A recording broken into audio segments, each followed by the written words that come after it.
বাইস্তা বাইস্তা বাইস্তা তোর পুরো তো খবরের কাগজে ছবি যায় বাইতে চাচা কি কস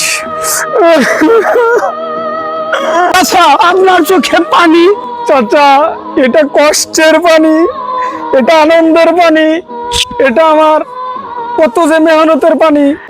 আমার ছেলের জ্বালায় এই এলাকার কেউ ঘুমাইতে পারতো না আমার ছেলে সবাইকে লাঠি লাগায় রাখতো আমি এই ছেলেকে কত লাঠি দিয়ে বাইরেছি চাচা আজকে এই ছেলে আমার খবরের কাগজে নাম এসেছে আমার গর্বে বুকটা ভরে যাচ্ছে চাচা আরে আমার চাচার চোখের পানি রে চাচা আমার ছেলে খবরের কাগজে কি লেখা আসছে টাঙ্গাইলের মোহাম্মদ সাইফুল ইসলামের ছেলে 2 টাক গাঁজা নিয়ে ও ইহাবা নিয়ে আটক